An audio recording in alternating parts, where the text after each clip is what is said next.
ଆଜି ପଢ଼ିବା ଚନ୍ଦ୍ରଶେଖର ରଥଙ୍କ ଉପନ୍ୟାସ ଯନ୍ତ୍ରାରୂଢ଼। ବହୁଦିନର ସେ ଚାନ୍ଦିନୀଟାକୁ ଭୁଷୁଡ଼େଇ ଗୋଟିଏ ବରଗଛ ଆଉ ଗୋଟିଏ ଓସ୍ତଗଛ ଏକାଠି ଲଟେଇ ଉଠିଛନ୍ତି। ବହୁକାଳର ଗଛ ମଧ୍ୟ ଗୋଟିଏ କୋକର୍ଣ୍ଣି ବଟ, ଆରଟି ଶ୍ୱେତ ପିପଳ। ଚାନ୍ଦିନୀ ଗଛକୁ ଜାଉଁଳି କବାଟ, ଗୋବବସା ଲୁହା ଫାଳି ପରି ନିଘଞ୍ଚ କବାଟ। ସେମିତି ବଳୁଆ ନ ହେଲେ ଜଣକ ଆୟତରେ ପେଲି ହୁଏ ନାହିଁ। ପେଲି ଦେଲେ ରାଉ ରାଉ ଡାକେ। ତା ପଛକୁ ଦୋରଙ୍ଗୀ ପାହାଚ, ଧାଡ଼ିବନ୍ଧା ଜାଉଁଳି ଖମ୍ବ, ପଥର ଦେହରେ ତଳଯାକ ଯୋଡ଼ି ଯୋଡ଼ି ହୋଇ ପଦ୍ମ, ପଥର ଖୋପରେ ଜୟ ବିଜୟ। ସବୁ ସେଇଠି ଯୋଡ଼ି ଯୋଡ଼ି ଛନ୍ଦାଛନ୍ଦି ଗଙ୍ଗା ଯମୁନା। ଗମ୍ଭୀରି ଭିତରେ ଧୂପ ଧୂଆଁ ଆଉ ଦୀପ ଆଲୁଅରେ ଚାରି ପୁରୁଷ ହେଲା ପୂଜା ପାଉଛନ୍ତି ଲକ୍ଷ୍ମୀନାରାୟଣଙ୍କ ଯୁଗଳ ମୂର୍ତ୍ତି। ମାତ୍ର ସେଠି ସଞ୍ଜ ସକାଳେ ଆରତି ବେଳେ ପଟେ ଘଣ୍ଟ ବାଜେ, ଗୋଟିଏ ଶଙ୍ଖ ଫୁଙ୍କା ହୁଏ, ଜଣେ ଗମ୍ଭୀରି ଭିତରେ ମନ୍ତ୍ର ପଢ଼େ, ପୂଜା କରେ, ଘଣ୍ଟ ବଜାଏ। ବେଳ ବୁଡ଼େ ପାତଳ ଆଲୁଅରେ ଧୁଆଧୋଇ ହୋଇ ନିର୍ମଳ ଆକାଶ ଚାରିଦିଗ ଘୋଟି ରହିଥାଏ। ଗୋଠ ଛଡ଼ା ପକ୍ଷୀଟିଏ ଏକୁଟିଆ ବାଟ ଚିରି ଉଡ଼ି ଗଲାବେଳେ ଚିଁ ଚିଁ ଡାକେ ଅଭ୍ୟାସରେ। ଉପରେ ଆକାଶ, ତଳେ ପୃଥିବୀ ତାକୁ ସାଙ୍ଗ ଦେବାକୁ ଯାଇ ଆହୁରି ନିଛାଟିଆ କରିଦିଅନ୍ତି। ସେ ହଜିଯାଏ, ମିଳେଇଯାଏ। ଆକାଶରେ ନା ପୃଥିବୀରେ ବାରି ହୁଏ ନାହିଁ, ତଥାପି ସେ ଚିଁ ଚିଁ ଡାକୁଥାଏ। ସେ ତା'ର ନିଡ଼ ଖୋଜୁଥାଏ, ତା ପିଲାଙ୍କ ପାଇଁ ସେ ଆହାର ଆଣିଥାଏ। ସେମିତିଆ କନକନିଆ ନିଛାଟିଆ ସେ ମନ୍ତ୍ର ଆଉ ସେ ପାତଳ ଘଣ୍ଟି। ବ୍ରତ ହେଲା ଦିନୁ ଲକ୍ଷ୍ମୀନାରାୟଣ ମନ୍ଦିରର ପୂଜାରୀ ସନାତନ ଦାସ। ବୟସ ତାଙ୍କର 50କୁ ଧାପିଲାଣି। ହେଲେ ଦାସେ ଦିପୁଡ଼ିଆ ମଣିଷ ସତେ ଜଣାପଡ଼େ ନାହିଁ। ସେ ଖୁବ୍ ଅଳ୍ପ କଥା କହନ୍ତି, ଅଳ୍ପକେ ହସି ଦିଅନ୍ତି ମଧ୍ୟ। ସେ ପାନଖିଆ ହସରେ ଯେ ହେଲେ ଦେଖିବ ଲୋକଟା ଖାଏ ଭଲ, ଥାଏ ଆପଣା ସୁଖରେ ଆପେ। ମନେ ମନେ ହୁଏତ କହେ, ଆଜି ମରିଗଲେ କାଲିକି ଦି'ଦିନ। ଏ ନିଅଣ୍ଟିଆ ସଂସାରରେ ଯଦି ମିଳୁଛି ଖାଇ ପିଇ ନିଶ୍ଚିନ୍ତରେ ଦିନାକେତେ ବଞ୍ଚି ତେଣିକି ମରିଯାଅ। ମୋଟ ଉପରେ ତାଙ୍କ ହସ ଦେଖି କେହି ହେଲେ ତାଙ୍କ ମାଉଁସିଆ ଦେହ କଥା ହିଁ କେବଳ ଭାବିବ, ଆଉ କହିବ ଏ ଲୋକଟାର ଜୀବନରେ ଭାବନା କିଛି ନାହିଁ। ମାତ୍ର ତାଙ୍କ ଆଖି ଯୋଡ଼ିକ ଅଳ୍ପ କହରା, ନ ବୁଝିଲା ପରି ଆଖି ଯୋଡ଼ିଏ। ଲକ୍ଷ୍ମୀନାରାୟଣଙ୍କର ଏଇ କାଚ ଆଖି ପରି। ସେଥିରେ ପଲକ ନଥିଲା ପରି ଲାଗେ ସତ, ମାତ୍ର ସେ କେତେ ଗହୀର ତା କହିବା କଷ୍ଟ। ସେ ସବୁ ଦେଖେ, ସବୁ ବୁଝେ, ହେଲେ କେବେ ଠାରି କହିଦିଏ ନାହିଁ ସେ କେତେ ଦେଖିଲା ଆଉ କେତେ ବୁଝିଲା।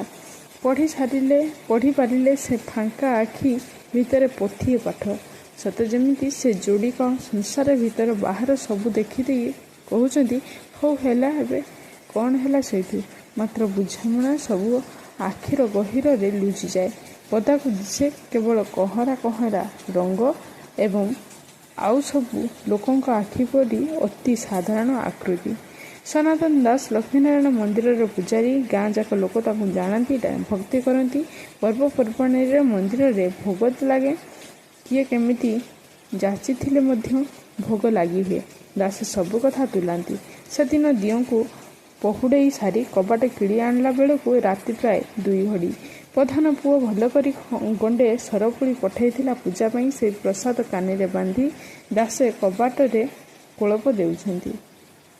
ତାରା ଆଲୁଅରେ ଦେଉଳ, ଗଛ ବୃଛ ସବୁ କେମିତିଆ ଦେଖାଯାଉଛି। ସେଇ ଗୁମ୍ ସୁମ୍ ଅନ୍ଧାରରେ ସବୁ ଜାକିଜୁକି ହୋଇ ଆ କତରେ ସେ, ତା କୋଡ଼ରେ ସେ ପଶି ଘୁମାଉଛନ୍ତି। ଏକାକାର ହୋଇଯିବେ, କେହି କାହାଠାରୁ ଆଉ ବାରି ହୋଇ ରହିବେ ନାହିଁ। ଦାସେ କଞ୍ଚିମାଳ ଅଣ୍ଟାରେ ଖୋସି ବାହାରି ପଡ଼ିଲେ ତାଙ୍କ ଘର ଯାଇ ଗାଁଟାର ଆର ମୁଣ୍ଡରେ। ରାତି ଆସି ଏତକ ହେଲାଣି। ନିଛାଟିଆ ଶଗଡ଼ ଦଣ୍ଡାରେ ବାଟ ବାରି ବାରି ଦାସେ ଚାଲୁଛନ୍ତି।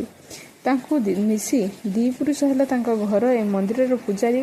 କଥା ପଡ଼ିଲେ ଦାସେ ବହୁ ସମୟରେ ଖାଲି କହନ୍ତି, ହଁ, ସବୁ ସେ ପ୍ରଭୁଙ୍କର ଇଚ୍ଛା।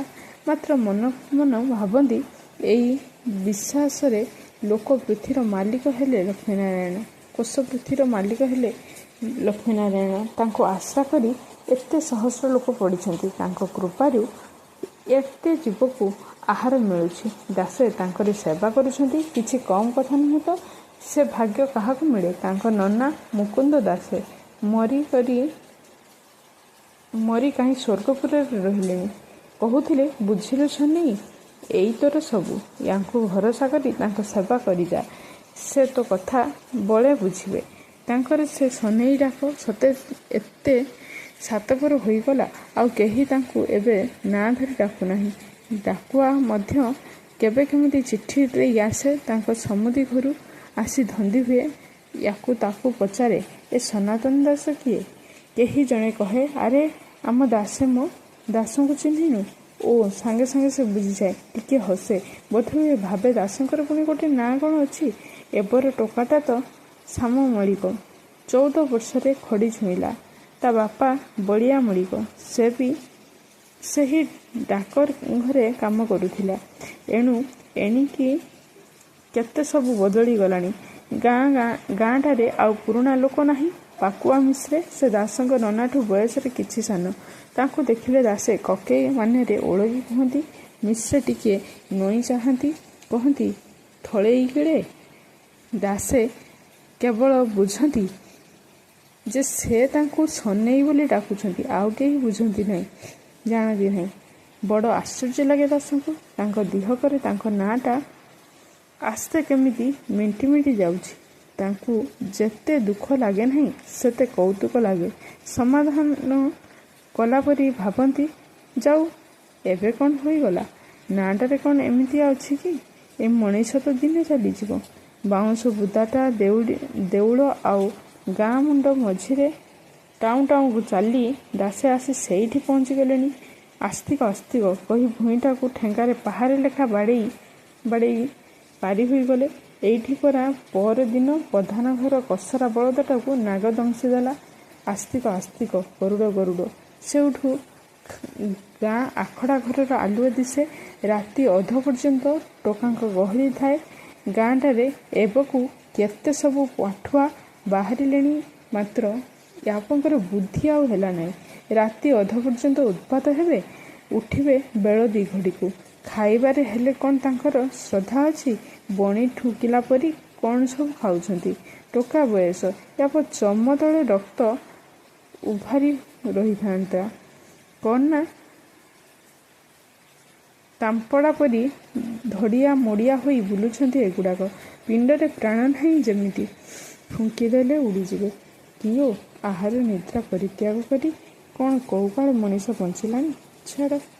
ଆଖଡ଼ା ଘରର ଆଲୁଅ ସରୁ ହୋଇ ଖଣ୍ଡେ ବାଟ ବୋହି ଯାଉଛି। ମୋଡ଼ର ନିବୁଜ ଅନ୍ଧାର ଭିତରୁ ଆଲୁଅ ଧାର ଭିତରକୁ ପଶି ଆସିଲେ ଆଗ ଠେଙ୍ଗା, ତା ପଛକୁ ପେଟ, ତା ପଛକୁ ଦାସେ ଆପଣେ। କାନ୍ଧରେ ମସିଆ ଗାମୁଛା ଖଣ୍ଡ ଘିଅରେ ବୁଡ଼ି ପୁଚପୁଚ ହେଉଥାଏ। ଭୋଗ ସରପୁଳି ଯାକ ସେଥିରେ ଥାକ ମାରି ଦାସେ ଘରକୁ ନେଉଛନ୍ତି।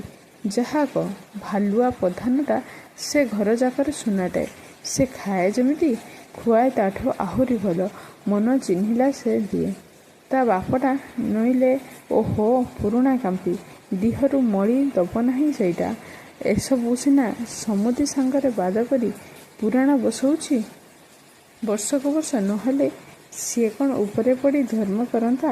ଆଜିର ସରପୁଳି ଗଣ୍ଡାକ ଭାଲୁଆ ନହେଲେ କିଏ ଆଉ କରେଇଥାନ୍ତା? ଏ ସରପୁଳି ଗଣ୍ଡାକୁ କାହାକୁ ନେଇ ବାଣ୍ଟିବ? ଏତକ ଲୋକ ଘରେ, କାହାର ଖଣ୍ଡେ ତ କାହାର ଗୋଟିଏ ପଡ଼ିବ।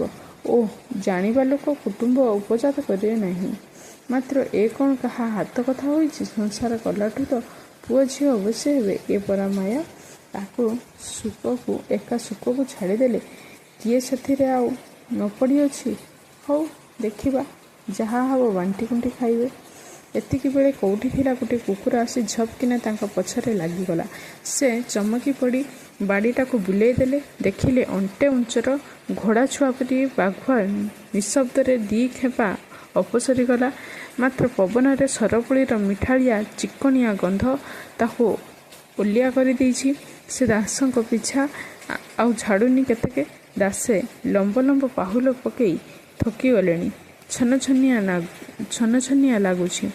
ସିରସିର ହେଇ କୋଉଠି ତଳୁ ଶୀତକଣ୍ଟା ବିଛା ଚାଲିଲା ପରି ତାଙ୍କ ଡଙ୍କଶିରା ପର୍ଯ୍ୟନ୍ତ ଚଢ଼ି ଯାଉଛି। ଦାସେ ଭୟରେ ଧାଇଁଲା ପରି ଚାଲିଛନ୍ତି। ଦାସଙ୍କର ଅନେକ କଥାର ଭୟ ହୁଏ। ସେ ତାଙ୍କ ତଳ ସାହି ଲଣ୍ଡା ପଠାଣକୁ ଭୟ କରନ୍ତି। ଘର ଟିକସ ନିଏ ବୃନ୍ଦା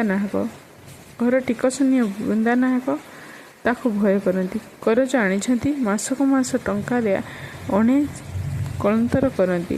ହେଲେ ମାତ୍ର ବୁଢ଼ାଟାକୁ ସେ ଡରନ୍ତି। ଘରର ଘରଣୀ ସିନା ରାଗ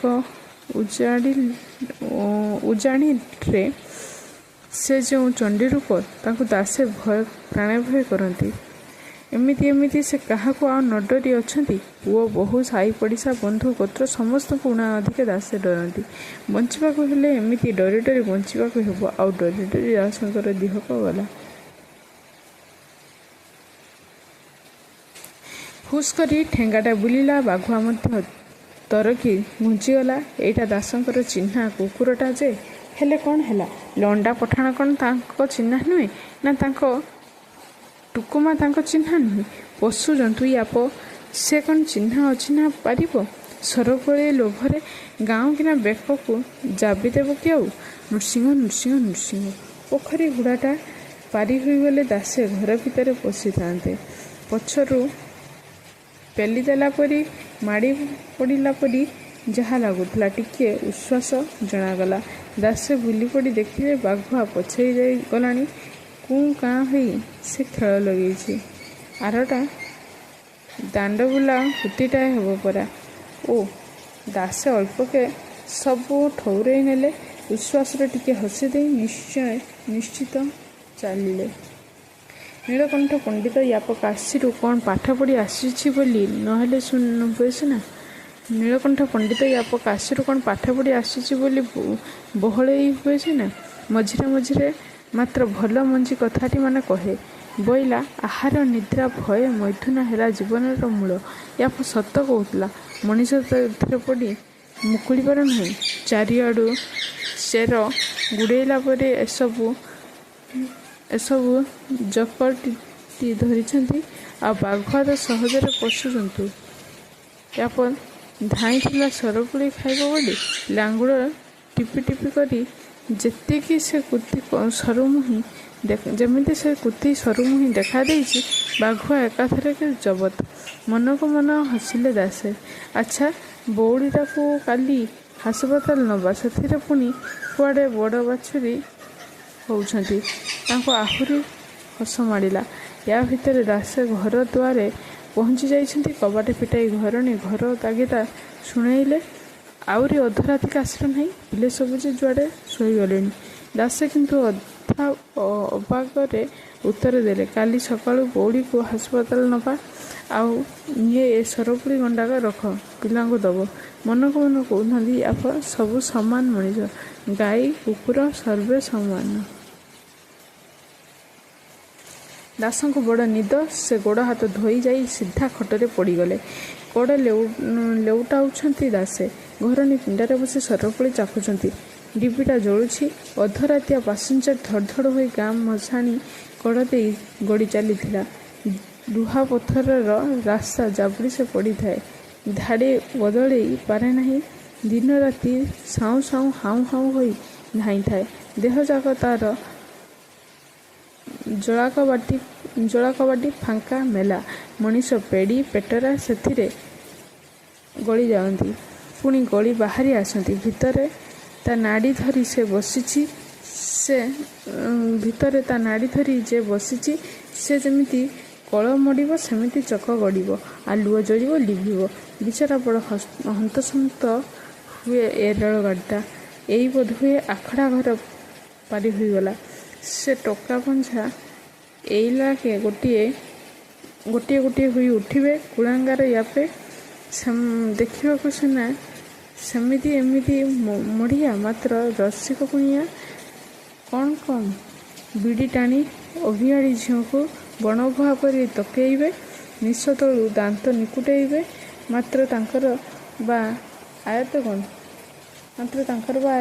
ବୟସ ଜାଣି ପ୍ରକୃତି ବିକାର ତ ନିଶ୍ଚୟ ହେବ। ଖରାଦିନ ଭେଣ୍ଡି ଗଛ ଶୁଖି ଶୁକୁଟା ରୁଢ଼ିଆ ହୋଇଗଲେ ସୁଦ୍ଧା କ'ଣ ସେଥିରେ ଫୁଲ ନ ଧରିବ ନା ଫଳ ନ ଫଳିବ?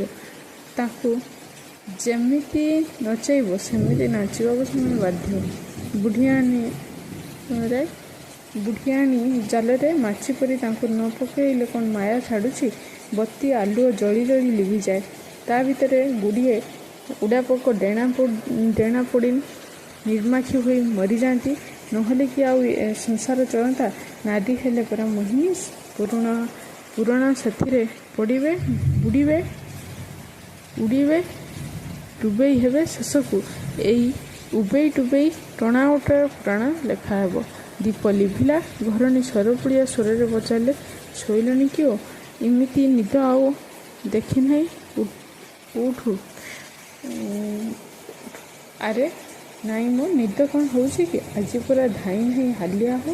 ତୁମକୁ କ'ଣ ସେ ନ୍ୟାୟ କହିଲେଣି କି?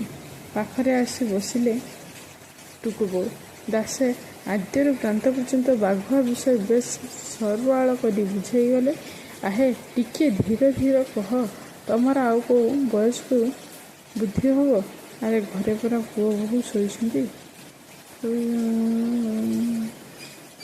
ତାର ଦିନ ସକାଳ। ଗୋଟିଏ ମେଘୁଆ ଅଳସୁଆ ସକାଳ। ଦାସେ ଉଠି ବଡ଼ ଉଦାସରେ ବାହାରେ ଠିଆ ହୋଇଛନ୍ତି। ହଠାତ୍ କାହିଁକି ନୀଳକଣ୍ଠ ପଣ୍ଡିତ ତାଙ୍କର ମନେ ପଡ଼ିଲେ। ନୀଳକଣ୍ଠ ପଣ୍ଡିତ ଗୀତ ପଢ଼େ, ବୁଝେ, ମାତ୍ର ତାଠୁ ବେଶୀ ବୁଝାଏ। ଶାସ୍ତ୍ର ମଧ୍ୟ ପଢ଼ିଛି। ହେଲେ କ'ଣ ହେବ? ଏବଟିକୁ ମିଶାଇଲେ ତାର ହେଲେ 5ଟି ପିଲା। ଇଆଡ଼େ ଜମି ସଂକ୍ରାନ୍ତ ମକଦ୍ଦମା ବି ଚାଲିଛି। ପଣ୍ଡିତ ସରୁ ଚାଉଳକୁ ସୁଖ ପାଏ। 20 କୋଶ ରାସ୍ତାରୁ ଚାଉଳ ବୁହା ହୋଇ ଆସେ। ସେଇଟା ତ ସବୁ ଜାଣେ, ମାତ୍ର ନ ଜାଣିଲା ଲୋକଙ୍କ ପରି ଆଚରଣ କରେ କାହିଁକି?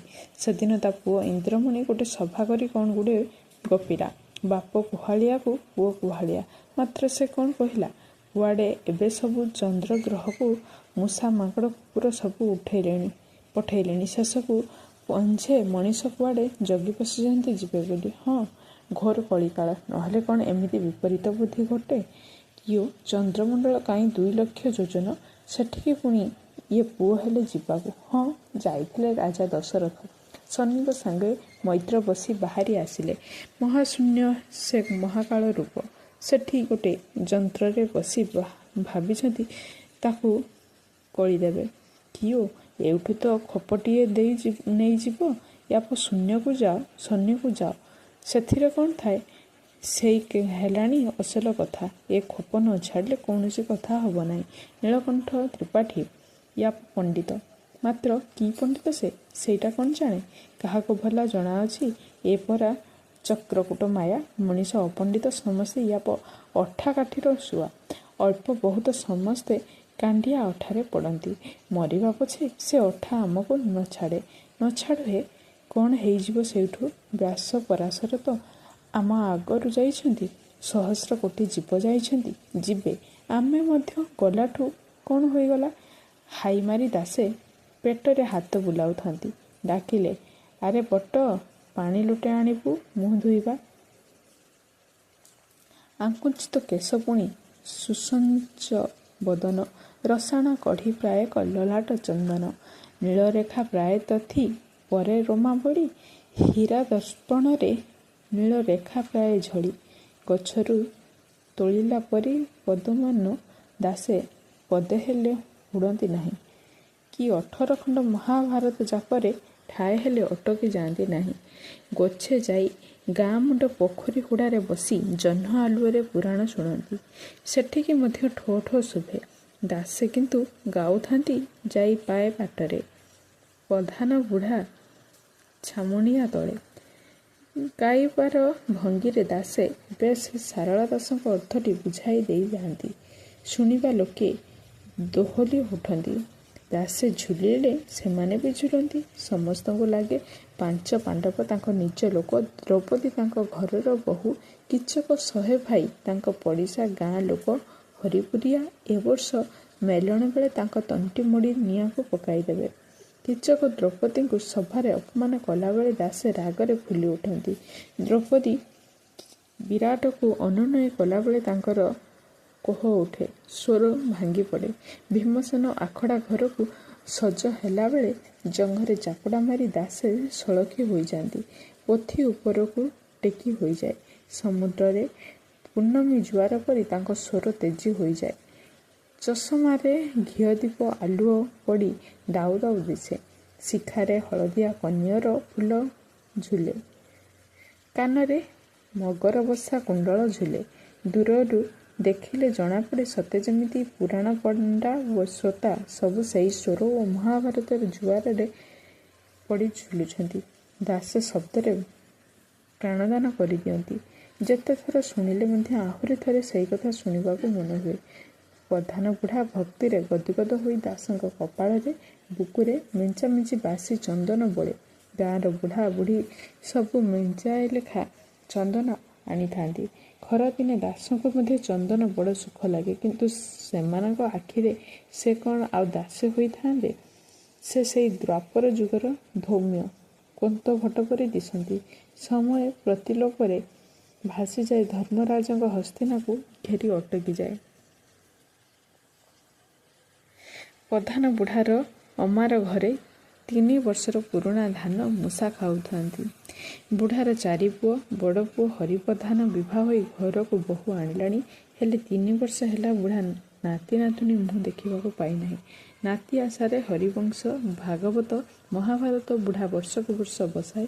କିନ୍ତୁ ସେ କ'ଣ ଜାଣେ ନାହିଁ ଯେ ଭାଗ୍ୟରେ ନଥିଲେ ଏ କିଛି ଗଛରୁ ତୋଳି ଆଣିବା କଥା ହୋଇନାହିଁ ଯେ କିଏ ତୋଳି ଆଣି ଦେଇଦେବ। ଅସଲ କଥା ହେଲା ବୁଢ଼ାକୁ ପୁରାଣ ଶୁଣିବାକୁ ଭଲ ଲାଗେ। ପାଟପୁରରେ ତା ସମୁଦି ପ୍ରତିବର୍ଷ ବଡ଼ ଆଡ଼ମ୍ବରରେ ପୁରାଣ ବସାଏ। ପଇସା ମଧ୍ୟ ଖୁବ୍ ଖର୍ଚ୍ଚ କରେ। ପ୍ରଧାନ ବୁଢ଼ାର ମନ ଖଲ ଖଲ ହୁଏ ପୁରାଣ ବସାଇବାକୁ। ଶେଷକୁ ଆଉ ସମ୍ଭାଳି ପାରିଲା ନାହିଁ। ଆଜକୁ 7 ବର୍ଷ ହୋଇଗଲା ସେ ପୁରାଣ ବସାଉଛି। ଗାଁ ଲୋକ ଶୁଣିବେ ବୋଲି ଆସି ସଞ୍ଜବେଳୁ ତା ପିଣ୍ଡାରେ ବସନ୍ତି। ତାକୁ ସମ୍ମାନ ଦେଖାନ୍ତି। ବୁଢ଼ାକୁ ବଡ଼ ଖୁସି ଲାଗେ। ଖୁବ୍ ସରଳ ବିଶ୍ୱାସୀ ପ୍ରଧାନ ବୁଢ଼ା। ଏବେ ଗାଁରେ ଗୋଟେ ପୋଖରୀ ଖୋଳେଇଛି। ଏବେ ପ୍ରତିବର୍ଷ ତା ଜମି ଆମ୍ବ ଆଖପାଖ 5 ଖଣ୍ଡ ଗାଁ ଲୋକ ମିଶି ଖାଉଛନ୍ତି।